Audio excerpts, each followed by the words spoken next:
উঠবে সত্য, আমার দিল আমার প্রাণ বলে এই জমিনে অল্প দিনের মধ্যে ইসলাম বিজয় হবে, এই কথাও সত্য। কথা বলেন ঠিক কিনা? এতে কোনো রাম, কোনো বাম, কোনো ডান আর বাম হাত এসে ইসলামের বিজয়টাকে ঠেকাতে পারবে না। কথা বলেন ঠিক কিনা? ইসলামের কে বিজয়ের পতাকা ওড়াতে হলে যদি হুসাইনের রহমাতুল হুসাইন রাদিয়াল্লাহু তাআলা আনহুর মতো যদি শাহাদাতের মর্যাদা গ্রহণ করতে হয়, সুমাইয়ার মতো যদি জীবনটা বিলীন করতে হয়, ইসলামিক সৈনিকদের মতো যদি জীবনটাকে বিলীন করতে হয়, কারা কারা তৈয়ার আছি আল্লাহু আকবার বলে আল্লাহকে দেখায় দেই। নারায়ে তাকবীর। তাকবীর দেওয়ার মতো কেউ নাই? সব কি মরে গেছে নাকি? তাকবীর হয় না কেন? এই তাকবীর দেখেই গৌর গোবিন্দর রাজপ্রাসাদ ভেঙ্গে চুরমার হয়েছিল। কথা কয় না? তাকবীর দিতে হবে। আমাদের তাকবীরের স্লোগানে, আমাদের ইমানি তপ্ত আগুনের কণ্ঠের স্লোগানে বাইরের চার দোকানে যারা আছে, মেয়া নিয়া যারা ঘুরতেছে যুবক ভাইরা, ওরা আর বসে থাকতে পারবে না। খোদার কসম দিয়ে বললাম, আপনারা যদি আমার সাথে জোর গলায় কথা বলতে পারেন, সবাই বাহির থেকে প্যান্ডেলে আসতে বাধ্য হবে। কথা বলেন ঠিক কিনা? পারবো ইনশাআল্লাহ। এই যে একটু একটু গুছাচ্ছে, ভরে যাবে ইনশাআল্লাহ, ভরে যাবে। আলোচনা বেশি নয়, অল্প সময় আলোচনা করব, মনোযোগ দিয়ে শুনতে রাজি আছি ইনশাআল্লাহ? রাজি আছি ইনশাআল্লাহ? আল্লাহু আকবার বললে লাভ আছে, বহু লাভ, বহু লাভ। লাভ কি? আল্লাহ তাআলা ডেকে ডেকে বলে, বান্দা আমাকে যখন আল্লাহু আকবার বলো, মানে এটার অর্থ কি বলেন তো দেখি? অর্থটা কি? আল্লাহ বড়, আল্লাহ মহান না, আল্লাহ সবচেয়ে বড়। আল্লাহ পাক রব্বুল আলামিন বলেন, বান্দা আমি আল্লাহকে তুমি বান্দা বড় বানাইলা, আমি আল্লাহকে তুমি বান্দা বললা। আল্লাহ তুমি তো সবচেয়ে বড়, তুমি তো সবচেয়ে বড়, তুমি তো সবচেয়ে বড়। আমার আল্লাহ আসমান থেকে ফেরেশতাদেরকে ডেকে ডেকে বলে, ফেরেশতারা রে তোরা সাক্ষী থাক, আমি আল্লাহ ওই বান্দাকে জমিনের মধ্যে বড় বানায়া দিলাম। হয় নাই? জবান খুলে পড়েন না আল্লাহু আকবার। আল্লাহ ডেকে ডেকে বলে, বান্দা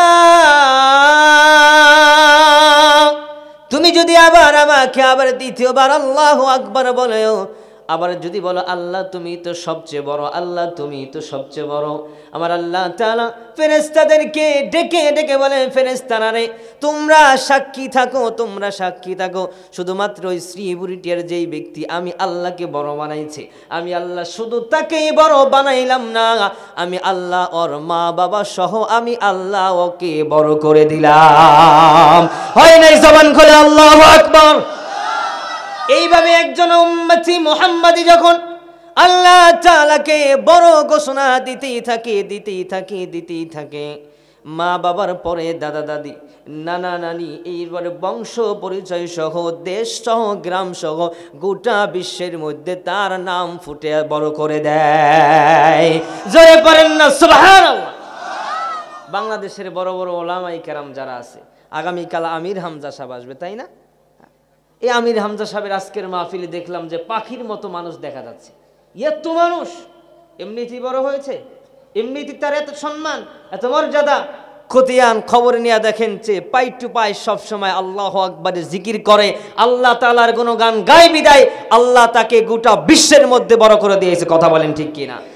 আমরা চাই সেই সম্মানিত হতে চাই, আমরা চাই, তাহলে আল্লাহর নাম বলা যাবে ইনশাআল্লাহ?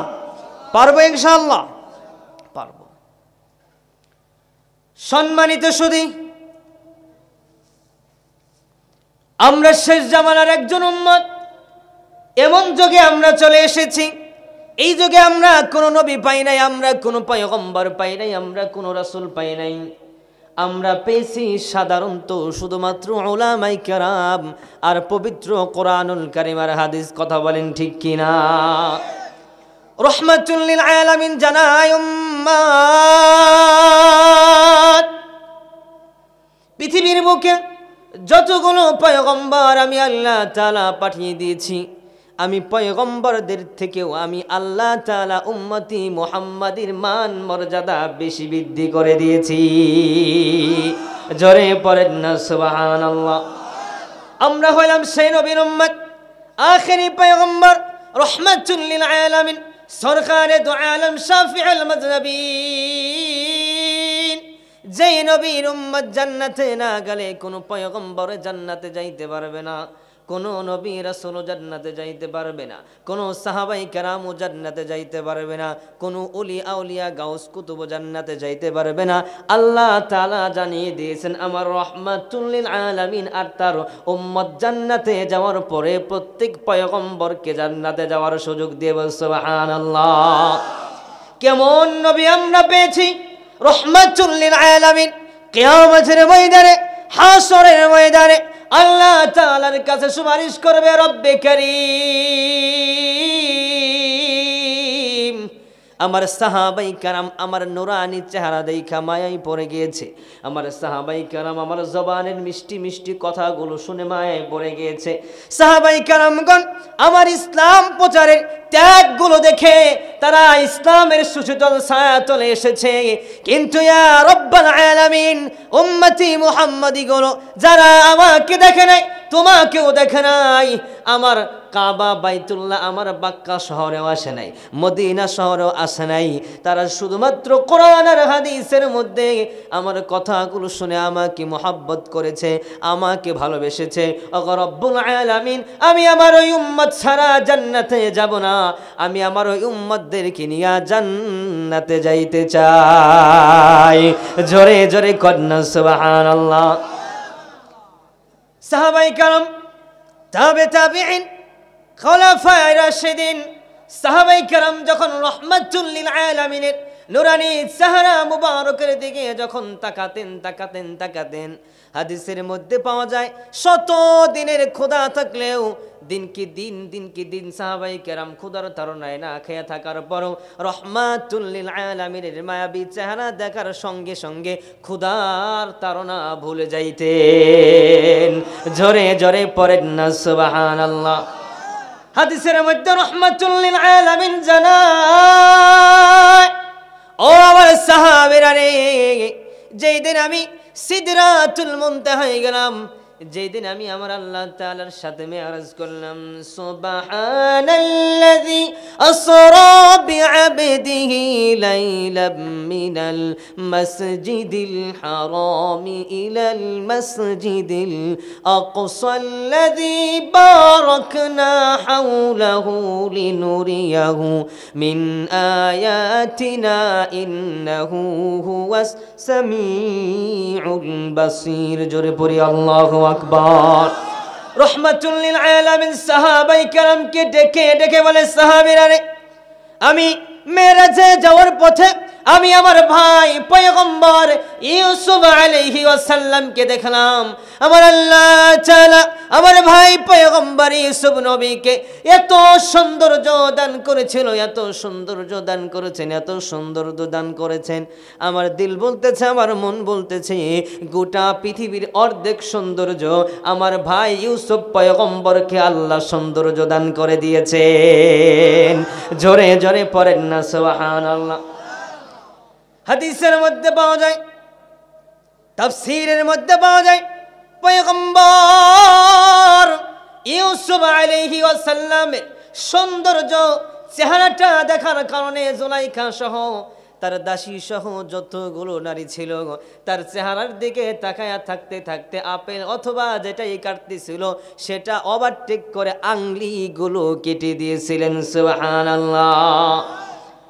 উলামায়ে কেরাম হাদিসের মধ্যে মুফাসসিরগণ বলেছেন, ইউসুফ পয়গম্বরের সৌন্দর্য দেখে তার উম্মতেরা তাদের হাতগুলো কেটে ফেলেছিল। ওই ব্যক্তিরা উম্মতি মুহাম্মাদিরা যদি আমার দয়ার নবী মায়ার নবীর চেহারা যদি একবার দেখতো তারা হাত কাটা বাদ দিয়া কলিজা কেটে রাহমাতুল লিল আলামিনকে দেখতেই থাকতেন। সুবহানাল্লাহ। এমন সৌন্দর্য, এমন মায়ার নবী, দয়ার নবী রাহমাতুল লিল আলামিন, তিনি হলেন আমাদের নবী। আর ওই নবী জানিয়ে দিয়েছেন, যারা আমি নবীর চেহারা না দেখা অবস্থায় আমি নবীকে ভালোবেসেছে, তারাকতু ফীকুম আমরাইন লান তাদিল্লু মা তামাসসাকতুম বিহিমা কিতাবাল্লাহ ওয়া সুন্নাত রাসূল যারা আমি নবীকে না দেখে নবীর সুন্নাহগুলো পালন করেছে, নবীর সুন্নাহ দাড়ি রেখেছে, নবীর সুন্নাহ টুপি মাথায় উঠিয়েছে, নবীর সুন্নাহ জুব্বা গায়ে লাগিয়েছে, আমি রাসূল কথা দিলাম কিয়ামতের ময়দানে ওই উম্মত ছাড়া আমি রাহমাতুল লিল আলামিন জান্নাতে যাব না। আল্লাহু আকবার। আমরা সেই নবীর উম্মত হতে রাজি আছি ইনশাআল্লাহ। কে কে রাজি আছি দু হাত তুলে আল্লাহকে দেখাই।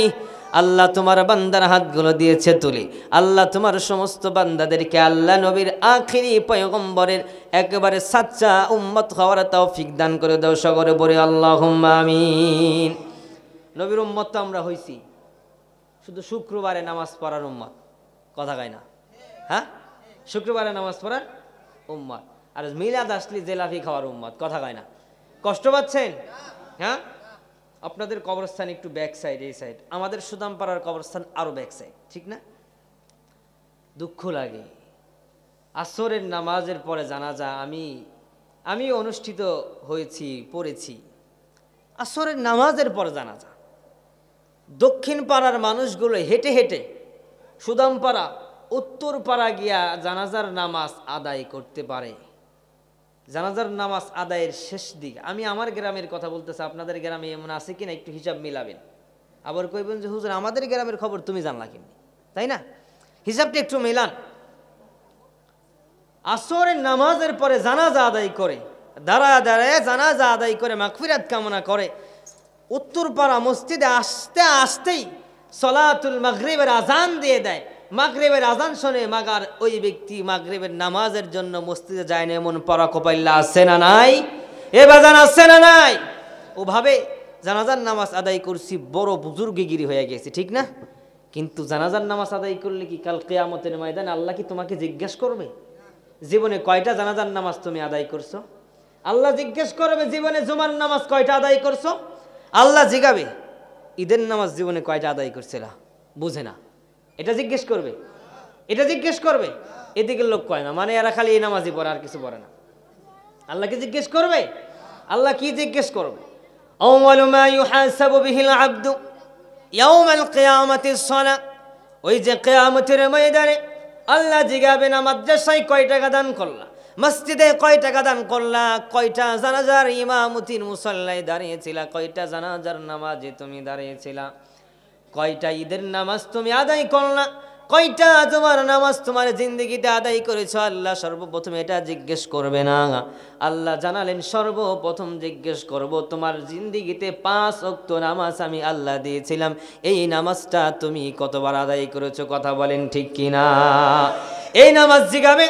অতএব আমাদের এই নামাজটা বেশি বেশি আদায় করতে হবে, পারবো ইনশাআল্লাহ? অবাদান সবাই বলেন এই নামাজটা আদায় করতে পারবো তো ইনশাআল্লাহ?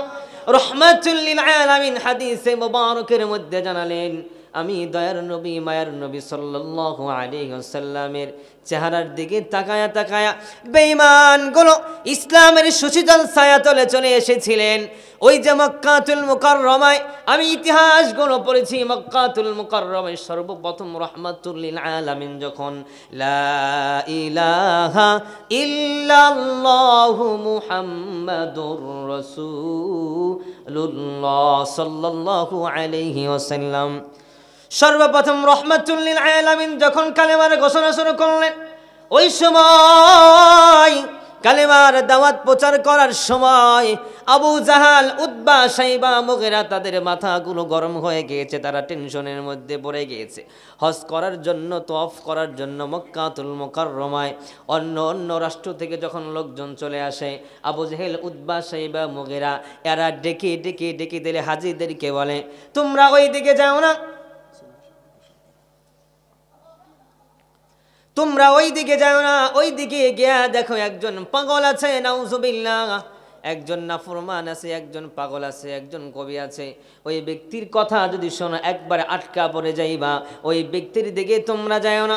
কিন্তু আল্লাহর কি কুদরত, আল্লাহর কি মহিমা সমস্ত মানুষের কানে কানে আবু জাহাল পৌঁছে দিয়েছে। ওই দিকে যাও না, একজন পাগল আছে, একজন কবি আছে, একজন জাদুকর আছে, তার কথাই তোমরা পড়ে যাইবা মায়ায়।